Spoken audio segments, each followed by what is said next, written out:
Halo pemirsa, apa kabar Anda hari ini? Senang sekali saya Raden Madlias dapat kembali menemani Anda dalam sebuah program talkshow yang inspiratif. Ini dia Bincang Sehati.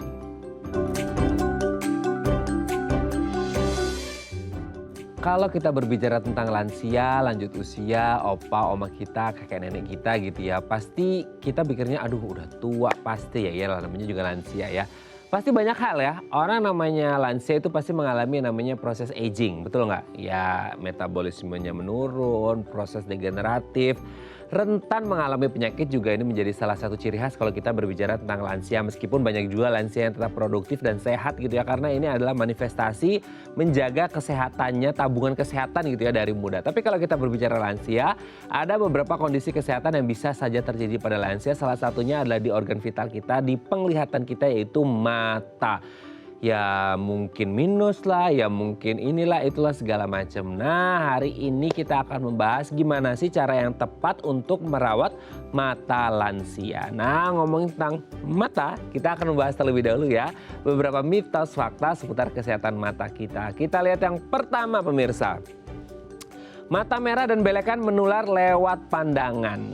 Nah ini kayaknya bercandaannya kita gitu ya, waktu mungkin generasi 80 90 itu relate banget ya. Nggak tahu kalau anak sekarang sih gitu kayaknya ada social gap yang sangat luar biasa gitu ya. Tapi kalau kita ngomongin generasi 80 90 gitu ya, itu pasti relate banget. Kenapa? Karena gini, jangan liatin dia tuh matanya masih merah gitu ya, matanya merah terus belekan. Kalau kita ngeliatin matanya dia, otomatis tuh akan menular ke mata kita juga.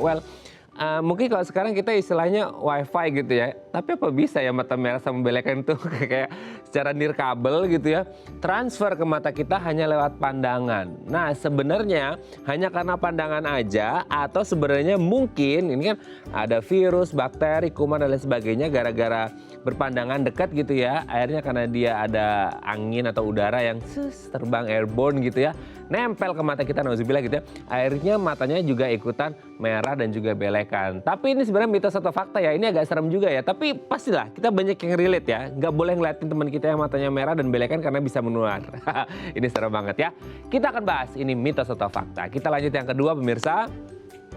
Katarak dapat disembuhkan tanpa operasi. Kalau kita berbicara tentang mata lansia, memang salah satu yang jadi concernnya kita adalah katarak seperti itu ya. Nah ini kan salah satu penyakit yang mungkin sekarang kita banyak temukan ya, ada bakti sosial juga gitu ya, yang mengadakan operasi katarak dan lain sebagainya. Dan tertanam di pikiran kita bahwa yang namanya kalau katarak itu ya pasti operasi gitu ya, pasti ada pembedahan dan lain sebagainya. Tapi kita juga ada yang beranggapan, oh tanpa operasi, tanpa ini itu bisa sembuh kok, atau bahkan bisa bilang bisa sembuh sendiri. Nah nanti akan kita bahas sebenarnya katarak ini harus melalui proses surgery kah, atau sebenarnya bisa sembuh sendiri, nanti akan kita bahas ya. Oke, kita lanjut yang ketiga pemirsa.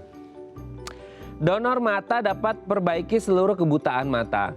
Kalau kita berbicara tentang kebutaan mata kan berarti tidak bisa melihat sama sekali. Nah kalau di luar sana ya mungkin tidak banyak yang di blow up ya, maksudnya untuk donor mata seperti itu. Nah donor mata kan berarti mendapatkan mata, istilahnya mata baru dari pendonor kan, seperti itu, untuk mengatasi kebutaan mata pada si penerima donor gitu.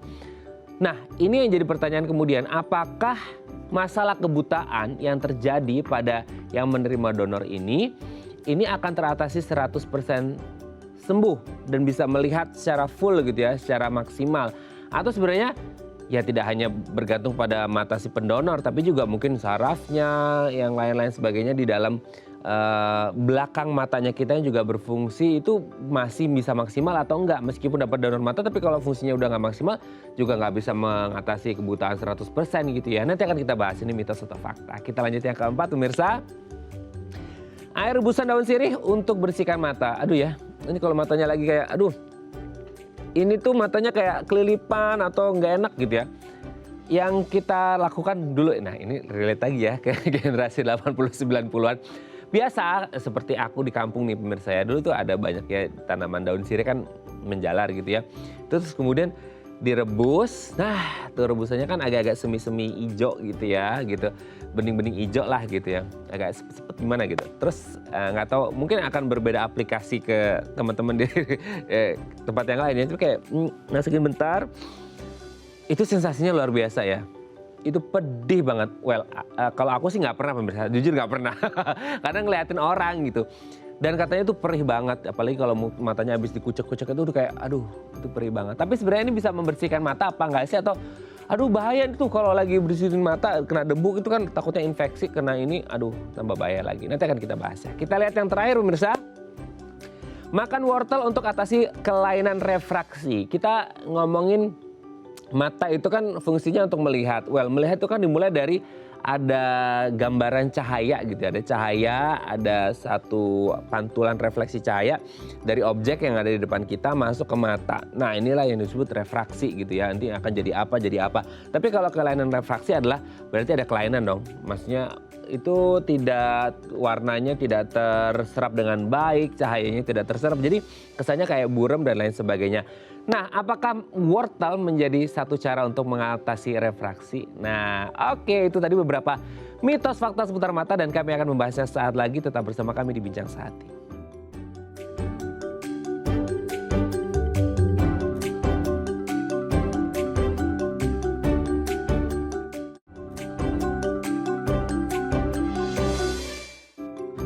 Baik, Anda masih bersama kami di Bincang Sehati. Kalau kita berbicara mata gitu ya, apalagi hari ini konteksnya ada lansia. Jadi ya kita tadi disebutkan ya, lansia itu kan mengalami proses degeneratif, proses aging, metabolisme menurun. Yang pasti secara tidak langsung tubuh ini kan satu kesatuan ya, tidak ada yang putus, semuanya nyambung jadi satu. Jadi ketika proses aging, degeneratif, metabolisme menurun, so otomatis semuanya akan berdampak. Salah satunya adalah organ mata. Nah tadi di segmen sebelumnya kita sudah membahas beberapa mitos fakta seputar kesehatan mata, di mana kita bisa melihat ya memang banyak nih ya kelainan refraksi gitu ya, entah itu minus, rabun jauh, silinder dan lain sebagainya yang membuat fungsi mata kita ini agak menurun gitu ya. Nah ada beberapa mitos fakta seputar kesehatan mata yang mungkin kita sering alami gitu ya, sering alami di dalam kehidupan kita, yang membuat jadi kita kayak ini sebenarnya bener nggak sih gitu ya. Gitu ya, ada beberapa mitos fakta yang tadi sudah disebutkan sebelumnya seperti rebusan air daun sirih gitu ya. Itu kan kayak kalau di kampungku gitu ya, kebetulan aku dari Lampung gitu ya, dulu ada satu kampung di Lampung juga gitu ya yang bilang harus pakai rebusan daun sirih gitu ya. Airnya agak-agak keijo-ijoan gitu kan, agak bening ijo, yang akhirnya membuat kita jadi katanya matanya bisa bersih, entah itu ada debu kayak apa kayak. Tapi kan kadang-kadang kalau personally aku belum pernah coba pemirsa gitu ya. Karena kenapa? Karena pengalaman ada temen yang melakukan itu dan kata, aduh perih gitu ya. Nah untuk membahas ini sebenarnya perihnya ini untuk mengobati atau enggak ya, kita akan tanyakan langsung ke dokternya. Sudah tersambung bersama kami di sambungan Zoom dengan Dr. Sisilia Hendarmin, SPM, dokter spesialis mata dari Rumah Sakit IMC Pulau Mas. Selamat pagi Dr. Sisil, apa kabar? Selamat pagi. Kabar sehat dok? Sehat. Sehat ya dok ya? Oke, dok hari ini kita akan membahas gimana sih cara tepat untuk merawat mata lansia. Tapi sebelumnya kita mau membahas terlebih dahulu ya dok ya, beberapa mitos fakta seputar kesehatan mata nih dok. Yang pertama adalah mata merah dan belekan itu katanya bisa menular lewat pandangan dok gitu ya. Kalau kita ya mungkin kata kalau sekarang ya dok ya, mungkin generasi 70, 80, 90-an tuh ada relate banget gitu ya, ketika ada orang matanya merah belekan terus kita jangan liatin gitu, kalau ngeliatin nular tuh mata merah sama belekannya gitu dok. Nah itu sebenarnya mitos atau beneran fakta sih dok? Agak serem gitu ya bisa nular secara nirkabel gitu dok. Oke, penularan infeksi pada mata itu disebabkan karena sekret atau kotoran yang keluar dari mata yang terinfeksi. Jadi kalau misalnya kita kucek-kucek matanya, kemudian sekretnya itu, belekannya itu terkena tangan, terus tangannya salaman dengan orang lain itu kemudian pegang matanya, nah, atau tangannya ditempel di mana, orang lain ke pegang tempat yang dia tadi sentuh, kemudian terkena matanya. Nah itu bisa menular dari kotorannya, dari sekretnya, dari belekannya. Kalau saling memandang, itu sih tidak ya. Oke ya, jadi tidak benar ya bahwa Tidak benar. belekan mata merah itu menular lewat pandangan gitu ya. Karena saling berpandang itu bukan sakit mata ya, tapi jatuh cinta. Bukan ya, gitu ya. Tapi adalah dari mata ya, tangan maksudnya, tangan yang ucek-ucek mata gitu ya. Terus ada sekretnya gitu ya, ada kotorannya nempel, salaman deh. Yang diajak salaman, kucek-kucek mata lagi deh gitu ya. Karena saya kadang-kadang refleks gitu ya dok ya. Teman kita yang lagi sakit mata gitu, terus kita salaman terus kayak dia kucek-kucek, kita ikut kucek-kucek juga. Padahal kita nggak sadar, tangan kita baru aja salaman sama orang tersebut ya. Jadi bukan lewat pandangan, tapi lewat tangan yang nyentuh ke mata kita. Terjawab. Oke, kita lanjut yang kedua dok. Katarak dapat disembuhkan tanpa operasi.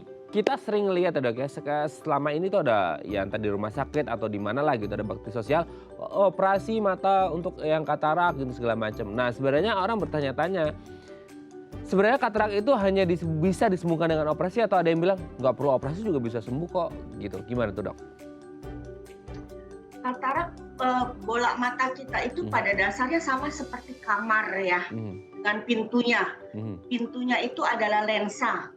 Nah, semakin kita berumur, pintu yang asalnya bening itu menjadi kotor. Nah, itulah lensa mata kita. Makin lama dia makin keruh. Operasi katarak itu adalah mengangkat pintu yang kotor itu, kita ganti dengan pintu kaca yang baru yang bening. Jadi kalau misalnya dibilang operasi, kalau dibilang katarak bisa disembuhkan tanpa operasi, bagaimana dong cara kita mengangkat pintu itu? Kan pintu itu harus diangkat, mesti diganti dengan pintu yang baru. Sampai sekarang katarak cuma bisa disembuhkan dengan operasi, karena intinya kan mengganti lensa. Mengganti pintu. Berarti mau nggak mau harus operasi ya dok ya, karena harus mengganti si pintunya, si lensanya ini sendiri ya. Oke dok, kita lanjut yang ketiga. Donor mata dapat perbaiki seluruh kebutaan mata. Salah satu masalah yang dihadapi dari ya kondisi kesehatan penglihatan manusia adalah kebutaan, dan banyak juga mungkin ya teman kan kita mungkin warga umum nggak ngerti gitu ya berapa banyak pendonor mata. Tapi kalau untuk masalah kebutaan, apakah donor mata ini bisa 100% membuat kebutaan ini teratasi dan orangnya bisa melihat kembali sih dok? Apabila tajam penglihatannya menurun disebabkan karena kornea yang keruh, kornea itu di bagian depan mata ya, paling depan, dia itu bening. Apabila disebabkan karena adanya cacat di situ, kekeruhan di situ, donor kornea bisa memperbaiki kebutaan. Tapi apabila kebutaannya disebabkan karena retina di belakang bola mata, di saraf matanya, atau misalnya karena lensanya keruh, seperti katarak, kalau kita ganti donor korneanya dengan kornea yang jernih pun, ya tetap saja tidak bisa melihat, tetap saja tidak memperbaiki tajam penglihatan. Jadi hanya kekeruhan pada kornea yang bisa diterapi dengan donor kornea. Oke, nah itu kan berdasarkan kondisi retina dan kornea gitu ya dok ya. Tapi bisa nggak sih, maksudnya kalau ini kondisinya adalah dilihat dari faktor kenapa mengalami kebutaan gitu ya. Apakah karena dari lahir sudah kebuta gitu, atau karena accident lah gitu, kecelakaan akhirnya terjadi kebutaan itu, atau kembali lagi ke kondisi retina korneanya dok? Ya kalau misalnya donor kornea, ya kan yang ditransplantasikan cuma kornea, sebagian kecil dari bagian mata. Dia cuma bisa mengatasi masalah pada kornea pasien. Tapi masalah-masalah di belakangnya, lensa, retina, ya tidak dia bisa sembuhkan. Jadi betul-betul cuman korneanya saja yang dia bisa perbaiki. Namanya kan donor kornea, cuman korneanya tok berarti.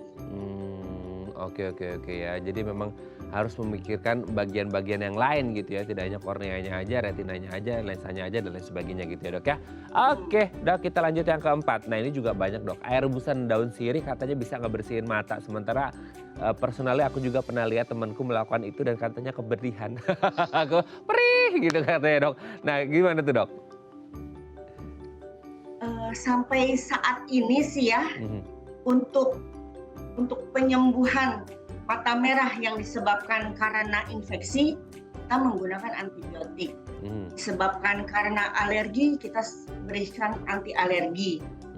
Jadi kalau misalnya air rebusan daun sirih ini sih saya tidak pernah mempelajari di pendidikan ya, karena kan sesteril-sterilnya dia didihkan juga tidak mungkin steril seperti obat tetes mata yang memang ditaruh di tempat yang khusus. Jadi menurut saya lebih baik tidak usah ya daripada ambil resiko. Jadi jangan ambil risiko gitu ya, karena belum tentu juga lagi prosesnya tangannya bersih lah atau segala macam tempatnya gitu ya. Jadi banyak faktor yang harus diperhatikan seperti itu ya. Ini kan demi kesehatan mata kita juga. Oke dok, yang terakhir ini juga yang tidak kalah famous gitu kan, tidak kalah terkenal populer di kesehatan mata kita adalah untuk mengatasi kelainan refraksi gitu ya. Wortel is the only answer gitu. Nah gimana tuh dok dengan wortel untuk mengatasi kelainan refraksi dok? Wortel itu yang kita ambil sebetulnya vitamin A-nya. Vitamin A itu diperlukan untuk makula. Jadi kembali lagi kalau misalnya mata kita bayangkan sebagai kamar, kan ada lampunya. Betul. Ada lampunya dan ada kabelnya. Kabelnya itu yang nanti mengarah ke otak. Jadi kabelnya ini, sarafnya ini, dan pembuluh darah, kan ada pembuluh darah di situ. Itu bila kita konsumsi wortel, maksudnya vitamin A ya, sebetulnya bukan wortelnya tapi vitamin A-nya, itu dikatakan bisa memperbaiki habitat di situ, lingkungan di situ makula, menyebabkan mata kita melihat lebih terang. Tapi kalau untuk mengatasi minus, miopia atau presbiop, rabun dekat pada usia 40 tahun ke atas, tidak bisa. Jadi makan wortel tidak bisa untuk mengatasi kelainan refraksi. Oke, berarti ini mitos ya, alias mitos seperti itu ya. Tapi intinya gini, wortel itu yang diambil kan tadi Dr. Sisil menyebutkan vitamin A-nya. Well, berarti ini tidak hanya terbatas pada wortel ya. Untuk menjaga kesehatan, memaintain lah ya, merawat kesehatan mata kita, vitamin A-nya gitu. Boleh dari wortel, tapi bukan untuk kemudian mengobati gitu ya. Miopia, refraksi dan lain sebagainya. Jadi intinya kita ini merawat, menabung kesehatan mata kita dengan makan wortel dan teman-temannya mengandung vitamin A. Oke, terima kasih Dr. Sisil, ini sudah terjawab mitos fakta seputar mata. Nanti di segmen selanjutnya kita akan membahas gimana cara yang tepat untuk merawat mata lansia ya dok ya. Oke, pemirsa 021 290 3244 atau DM Instagram kami di @dafmily kalau Anda punya pertanyaan. Kami akan kembali saat lagi.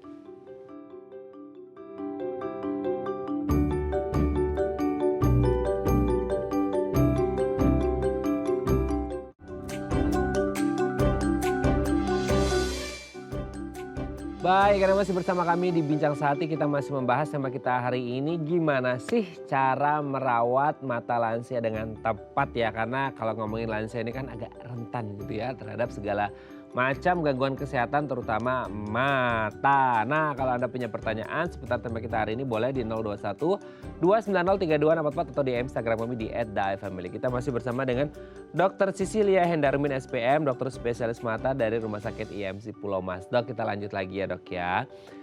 Kalau ngomongin tentang mata dok, mungkin boleh di-refresh lagi ya untuk kita semuanya supaya kita lebih paham lagi. Mungkin ada yang lupa-lupa gitu ya, pelajaran biologi waktu SMP SMA-nya gitu.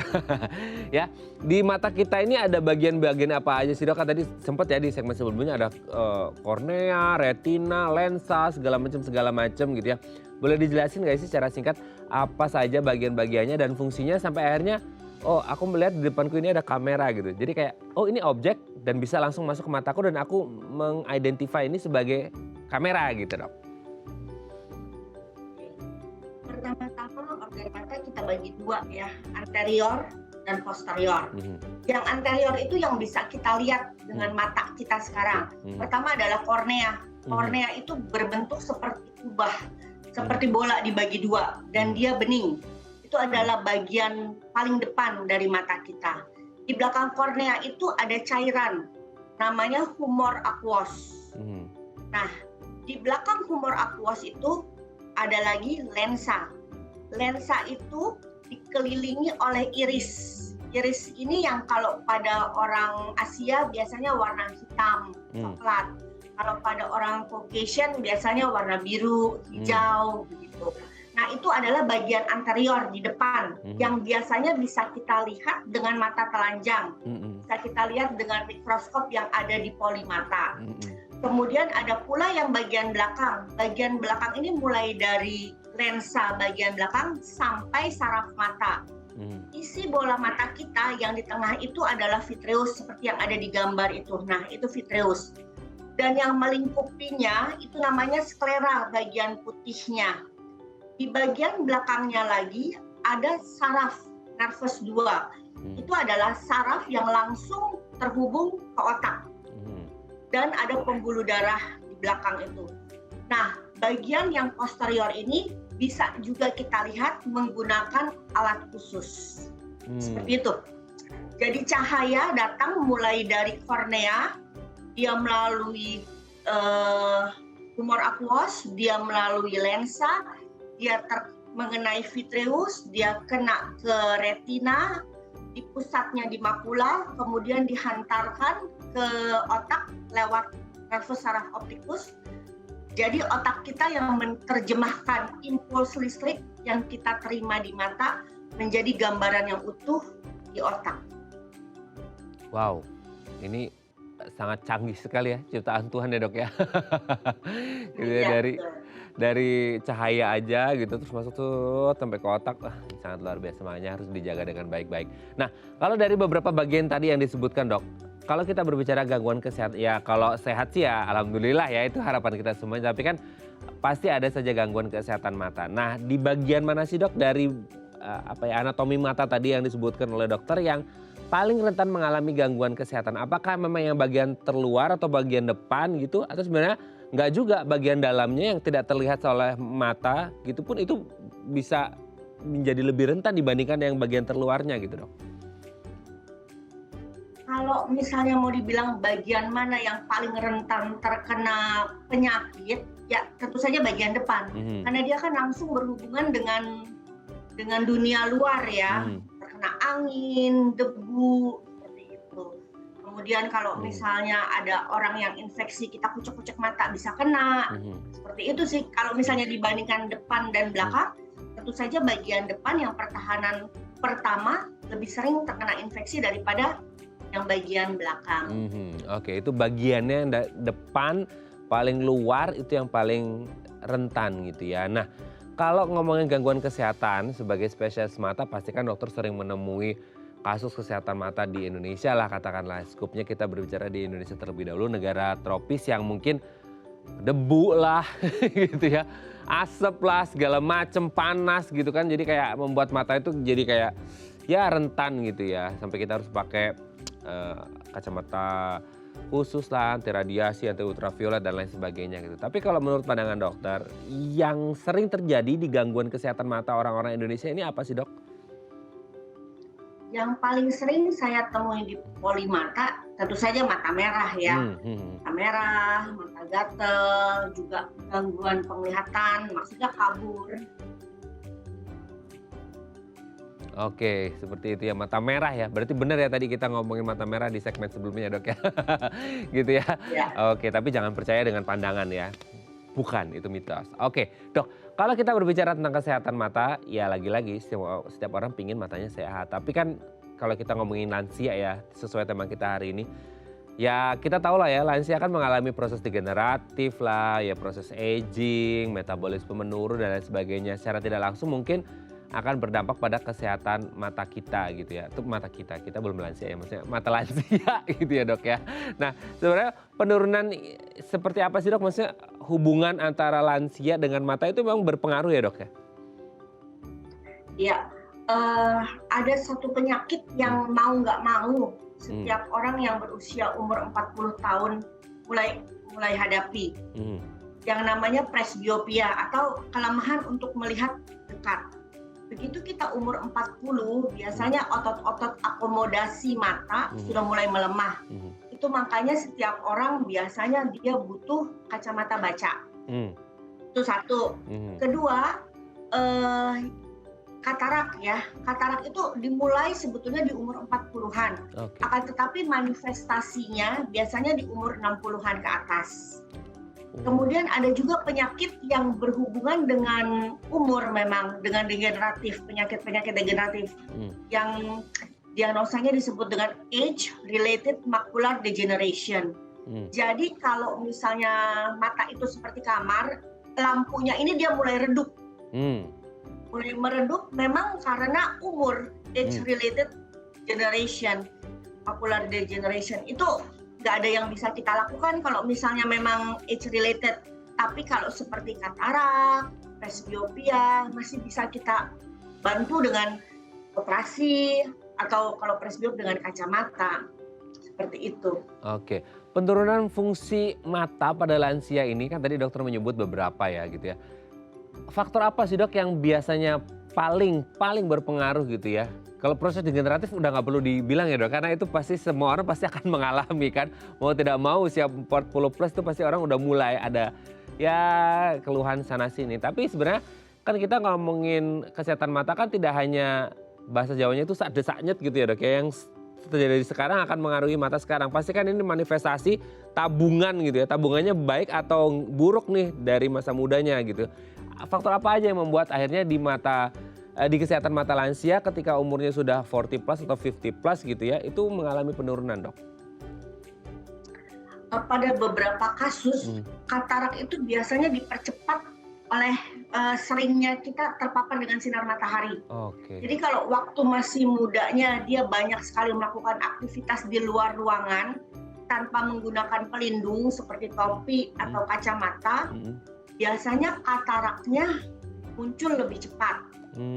Ada juga karena merokok dan minum minuman keras, alkohol, di mana dia mempengaruhi di darah dan akhirnya menyebabkan penurunan tajam penglihatan atau pembentukan katarak yang lebih cepat daripada teman-teman seusianya yang tidak memiliki kebiasaan merokok atau minum minuman keras seperti itu.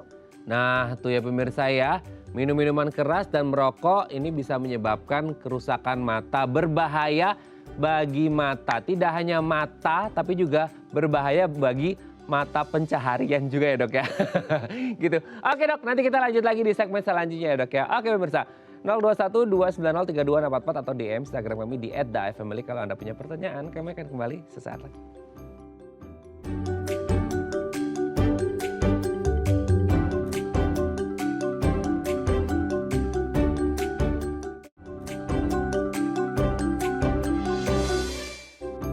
Baik, Anda masih bersama kami di Bincang Sehati. Kita masih membahas tema kita hari ini, gimana sih cara yang tepat untuk merawat mata lansia yang notabene-nya rentan ya. Karena sudah berumur, sudah sering terpapar sinar matahari, mungkin sering kena debu karena kerjanya di outdoor dan lain sebagainya. Nah, 021-290-3244 atau DM Instagram kami di @daifamily kalau Anda punya pertanyaan. Kita masih bersama dengan Dr. Sisilia Hendarmin SPM, spesialis mata dari Rumah Sakit IMC Pulau Mas. Dok, kita lanjut lagi. Ini tanpa mengenyampingkan, tanpa apa-apa ya, tapi kita mau berbicara lansia. Mana sih dok antara yang perempuan dengan laki-laki yang rentan mengalami gangguan kesehatan mata, yang risikonya mungkin lebih besar gitu untuk kesehatan mata, atau sebenarnya nggak peduli gendernya, nggak perlu jenis kelaminnya, karena ini tergantung bukan pada jenis kelamin, tapi bagaimana cara investasi kesehatan mata mereka dari muda gitu dok. Kalau mengenai prevalensi jenis kelamin tidak ada sih. Jadi baik lelaki ataupun perempuan memiliki resiko yang sama. Tergantung gaya hidupnya, tergantung penyakit bawaannya, seperti itu. Oke, nah kalau untuk kan tadi dokter menyebut dimulai dari usia 40 tuh ya dok ya, mulai gejala-gejala menuju, apalagi kayak tadi katarak, dokter kan menyebut sebenarnya katarak itu udah dimulai dari usia 40, tapi mungkin orang nggak sadar sehingga akhirnya baru ketara banget, kerasa banget di usia 60-an gitu ya dok ya, kalau nggak salah tadi dokter Sisil menyebut demikian. Nah sebenarnya kalau kita berbicara entah itu katarak ataupun yang lainnya, di usia 40 plus ketika katanya infonya mulai mengalami gangguan kesehatan, ada nggak sih dok yang dirasa-rasakan gitu ya? Karena kan ini jatuhnya kayak kalau penyakit yang agak lama itu kan kronis ya gitu. Itu butuh waktu yang sangat panjang sekali. Dan sebenarnya kita bisa ngerasain nggak sih dari usia 40 itu kayak, oh begini, oh berarti ini kayaknya ada sesuatu deh dengan mataku gitu dok. Ada nggak sih gejala-gejala yang khas mungkin yang terjadi ketika fungsi penglihatan kita mulai menurun nih gitu? Katarak diambil dari bahasa Yunani katar, yang artinya dari air terjun. Jadi katarak itu kita seperti melihat dari air terjun. Gejala utama yang pasien rasakan biasanya dia melihat berkabut atau berawan, seperti melihat lewat asap, dan tidak sekaligus, kadang-kadang bercak-bercak begitu ya asapnya, awannya. Jadi terkadang dia punya hari-hari bagus, masih terlihat jelas, ada hari-hari jelek, jadi penglihatannya tidak stabil. Selain disebabkan karena mulai memutihnya lensa itu juga menggembung karena dia terisi cairan. Jadi katarak itu lensanya bertambah gendut karena berisi cairan dan berwarna putih. Karena dia bertambah gemuk, biasanya lensanya kan jadi lebih konveks ya. Biasanya pasien melihat dekatnya lebih jelas, yang dikatakan second sight, second chance. Jadi dia pikir tajam penglihatannya membaik malah untuk melihat dekat, karena dia bisa melihat dekat, tapi melihat jauhnya kabur. Jadi penglihatan itu kita bagi dua, untuk distant vision sama near vision. Nah, selain keluhan berkabut, terus ada kemungkinan dia melihat dekat lebih jelas yang disebut second sight. Bisa juga dia mengalami gejala silau. Jadi glare silau, sinar-sinar yang masuk terasa lebih menyakitkan begitu, lebih tidak nyaman buat pasiennya. Dan apabila pasien ini berobat ke dokter mata atau dia intinya mau ambil kacamata, alat yang sekarang ditunjukkan ini di autoref biasanya tidak bisa mengenali. Karena alat autoref ini kan mulai dari kornea, dia tembus terus sampai ke retina belakang, kemudian dia balik lagi. Kemudian dia perhitungkan panjangnya bola mata berapa, lengkung korneanya berapa, dan didapatkanlah ukuran, misalnya -1, -2, begitu. Tapi apabila dia ada katarak di tengah-tengah, jadi sinarnya kan tidak bisa masuk sampai ke dalam. Dia cuma sampai di lensa, mentok, balik lagi, mentok, balik lagi. Biasanya di alat ini akan ditulis CAT, artinya katarak begitu. Nilai tidak bisa didapatkan. Jadi kalau misalnya ada orang yang bolak-balik ke optik, terus tidak didapatkan hasil untuk bikin kacamatanya, nah ada kemungkinan salah satu penyebabnya adalah adanya katarak. Oke, jadi agak bingung ya untuk menentukan ini pasnya yang mana gitu ya, karena nggak ketemu-temu juga. Nah mungkin harus dicek dulu, mungkin ini mengalami katarak. Oke dok, sebelum kita lanjut, ini ada DM Instagram dari pemirsa Bincang Sehati yang mau tanya-tanya ke dokter Sisil. Aku bacakan ya dok ya. Ini dari Bu Tiara. Dok, papa saya usia 56 tahun suka pakai kacamata. Wih, pas banget ini ya, barusan dokter bilang ke optik ya, gitu ya. Dok, papa saya usia 56 tahun suka pakai kacamata yang dijual harga murah di pinggir jalan gitu. Oh ya, oke. Paham ya. Kacamata yang dijual sama babang-babang di pinggir jalan gitu ya. Kalau mau saya beliin di optik, katanya nggak perlu. Katanya udah enak pakai yang itu. Yang itu maksudnya yang di pinggir jalan itu ya. Nah pertanyaannya, apa aman dok pakai kacamata seperti itu? Terima kasih. Nah ini dilema anak perempuannya ya Mbak Tiara ya. Karena papanya mungkin ya kualitas matanya penurunan ya penglihatannya. Tapi ketika mau diajakin sama Mbak Tiara untuk ke optik, beli kacamata yang pas, yang baik gitu ya. Papanya nggak pernah mau karena katanya udah nyaman, enak dengan kacamata yang murah yang beli di pinggir jalan. Nah gimana tuh dok? begitu kita umur 40 tahun biasanya plus 1 ya kita mulai untuk melihat dekat.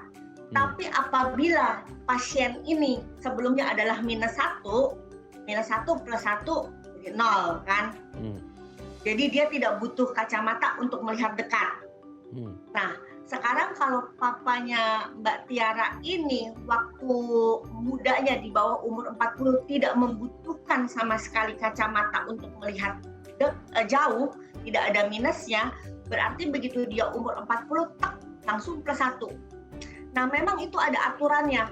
Umur 40 plus 1. Setiap 2 sampai 3 tahun bertambah 0,25. Jadi kalau misalnya umur 50 sudah plus 2. 55 berarti 2,5. Jadi kalau papanya Mbak Tiara ini waktu mudanya memang tidak membutuhkan kacamata jauh, jadi dianggap matanya emetrop ya sempurna. Waktu umur 56 tahun mestinya dia pakai ukuran plus 2,5 sampai 2,75. Itu tidak masalah. Boleh-boleh saja. Dengan catatan memang matanya tajam penglihatan jauhnya bagus, tidak membutuhkan bantuan. Kemudian kacamata yang dijual bebas itu biasanya memiliki pupillary distance yang sama. Karena standar ya, standar orang Asia adalah 62. Tapi kalau misalnya matanya jarak pupillary matanya misalnya saja 50, itu kan nggak cocok. Atau 68, nggak cocok. Tapi kalau misalnya memang tepat sama, karena rata-rata orang Asia 62. Makanya itu paling banyak dijual bebas. Begitu dia pakai, dia nyaman, itu oke. Karena mata ini kan sebetulnya adalah quality of life. Yes. Kalau misalnya dia feel comfortable, merasa nyaman, itu oke kok. Tidak akan merusak tajam penglihatan begitu. Tidak akan menjadikan lebih jelek atau katarak. Paling-paling dia merasa lelah karena tidak cocok begitu. Kalau tidak cocok, mestinya dia akan mengeluh sih.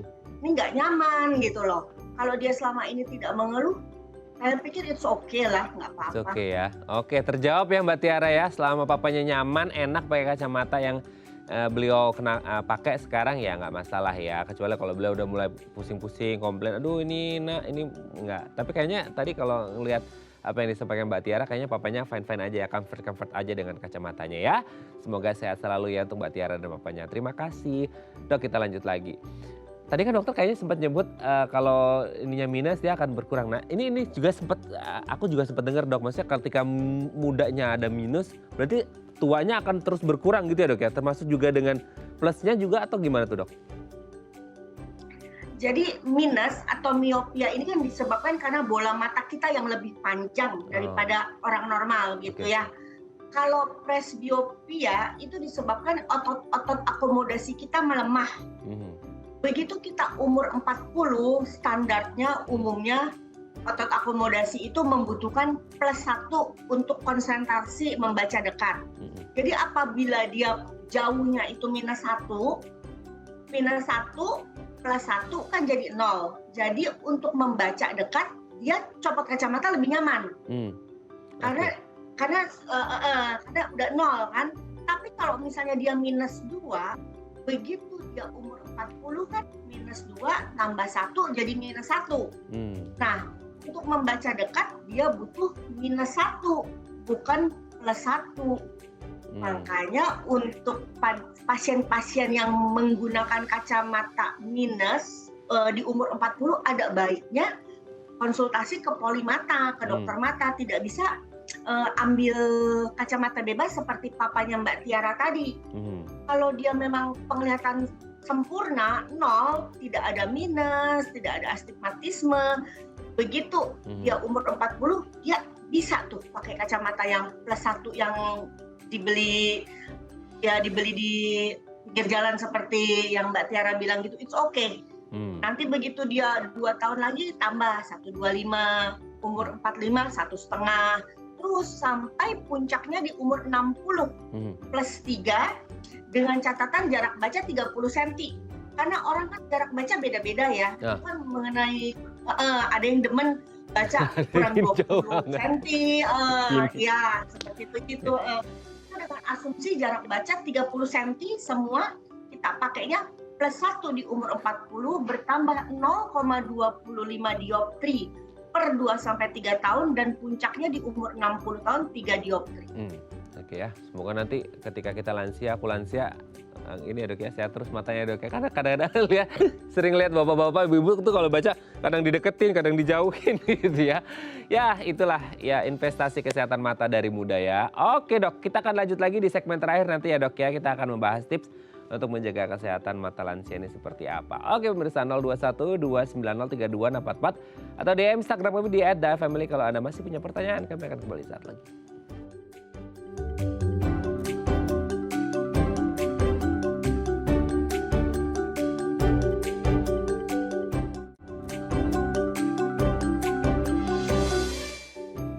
Baik, Anda masih bersama kami di Bincang Sehati. Kita masih membahas gimana sih cara yang tepat untuk merawat mata lansia. Kita masih bersama dengan Dr. Cecilia Hendarmin SPM, dokter spesialis mata dari Rumah Sakit IMC Pulau Mas. Dok, sebelum kita lanjut ngomongin tips ya, ini ada satu pertanyaan yang aku tadi lupa tanya nih dok. Lansia gitu, itu kan identik dengan ya tadi ya proses degeneratif, metabolisme menurun dan lain sebagainya, sehingga banyak yang akhirnya mengalami penyakit ya, entah diabetes mellitus kayak inilah itu segala macam. Nah, ada pengaruh nggak sih dok, maksudnya riwayat kesehatan ketika mereka mengalami gangguan kesehatan di luar mata ya, maksudnya kayak diabetes dan lain sebagainya, ini bisa pengaruh ke mata nggak sih dok? Karena waktu itu kayaknya aku sempat lihat ada orang gitu ya, diabetes tapi matanya itu jadi kayak nggak tahu katarak atau bukan, intinya penglihatannya itu jadi buram banget, bahkan agak susah gitu untuk melihat gitu dok. Ada nggak hubungan antara riwayat kesehatan seseorang dengan kondisi mata gitu? Oke, memang diabetes ini dia kan mengenai pembuluh darah besar dan pembuluh darah kecil. Mata ini kenanya di pembuluh darah kecil ya, retina itu, pembuluh darah retina itu kecil. Kalau di mata sendiri, diabetik retinopati itu dibagi dua, proliferatif dan non-proliferatif. Jadi begitu seseorang didiagnosa diabetes, biasanya kelainan pada matanya ditemukan 8 tahun dari diagnosa ditegakkan. Keluhan utamanya sih biasanya memang mata kabur. Dan kalau bagian paling parahnya sama seperti di bagian lain ya, kalau pembuluh darah pecah. Kalau misalnya di tangan gitu ya, pembuluh darah pecah kan kita tinggal hapus pakai kapas, selesai. Tapi kalau misalnya di bagian mata berdarah, terutama di bagian vitreus, itu bagian belakang yang membentuk bola mata, darahnya nggak bisa kemana-mana. Dia tetap di situ, melayang-layang. Makanya pasiennya biasanya mengeluh. Ada titik-titik seperti air hujan menghalangi tajam penglihatannya. Nah itu yang paling kita takuti dari kencing manis atau diabetes, seperti itu, perdarahan di dalam bola mata. Tentu saja sampai ke perdarahan itu masih banyak perjalanannya. Dari mulai makulanya bengkak, terus mulai terdapat katarak.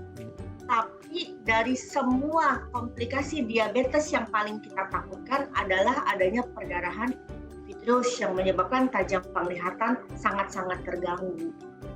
Oke, selain diabetes ada penyakit lain nggak sih dok yang rentan berpengaruh ke kesehatan mata? Untuk lansia selama ya? Ini sih ya memang pada lansia ya. Ada juga glaukoma. Glaukoma itu tekanan bola mata tinggi ya, bukan tekanan darah. Beda ya. Tekanan bola mata kita lakukan screening pada usia di atas 40 tahun. Atau pada orang-orang yang memiliki riwayat keluarga. Karena glaukoma ini termasuk genetik sama kayak diabetes begitu. Jadi kita screening. Glaukoma ini disebut maling penglihatan. Karena dia tidak ada gejala sama sekali, tapi tiba-tiba orang melihat seperti dari sedotan, dari tunnel begitu, lorong. Yang hilang adalah lapang pandangnya. Jadi kalau TV begini, hilang pinggir, tapi tengahnya masih ada. Seperti itu. Makanya begitu umur 40 tahun, memang biasanya sih wajib kita screening ya. Nah itu screening. Nah ngomong tentang screening, ini kan salah satu tips juga ya untuk menjaga kesehatan mata lansia. Idealnya untuk rutin periksa mata bagi lansia ini per berapa lama sekali sih dok? Dan apa yang biasa diperiksa gitu? Biasanya sih kalau misalnya tidak ada keluhan yang gawat darurat gitu, keluhan yang sangat mendesak, per 1 sampai 2 tahun it's okay kok. Kan kita cuma ngomongin biasanya kacamata baca ya, karena dia kan mau nggak mau bertambah. Kalau orang ke polimata, biasanya pertama kita lakukan adalah pemeriksaan tajam penglihatan, visus dasar, tajam penglihatan dasar tanpa bantuan apapun, melihat huruf-huruf ABC gitu ya. Oh iya. Visus dasar dan visus koreksi. Jadi kan kita bawa pasiennya ke alat autoref, kita tentukan kelainan refraksinya apa. Apakah ada miopia, apakah ada astigmatisme, nanti baru kita koreksi. Kemudian kalau dia sudah mulai umur 40 ya kita periksa tekanan intraokulernya.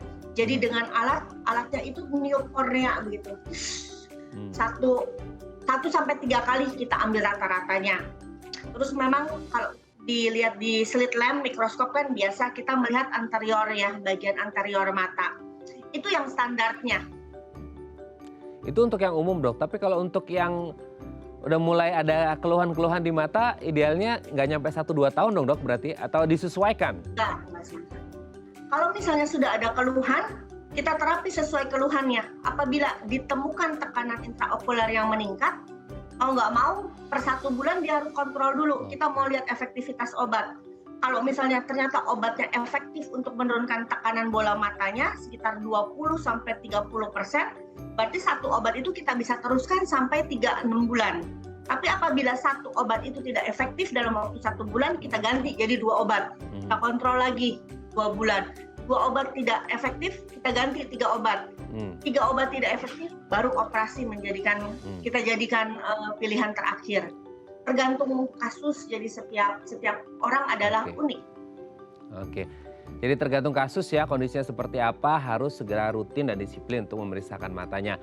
Terima kasih Dr. Sisil sudah berbagi bersama kami pagi hari ini di Bincang Sehati. Semoga mata kita nanti ketika lansia atau oma opa kita yang di rumah sekarang akan sehat terus ya. Kalau ada keluhan, segera periksakan ke dokter matanya masing-masing. Terima kasih Dr. Sisil. Salam sehat selalu untuk keluarga di rumah dan teman-teman di Rumah Sakit IMC Pulau Mas. Selamat pagi dok. Oke pemirsa, itu tadi perbincangan kita dengan Dr. Sisil. Semoga bermanfaat ya. Nah bagi Anda yang ingin mendapatkan tayangan Daya TV yang lebih jernih, segera beralih ke siaran TV digital dengan membeli set-top box-nya sekarang juga. Saya Raden Madias pamit. Selamat kembali beraktivitas di hari Senin yang indah ini. Sampai jumpa.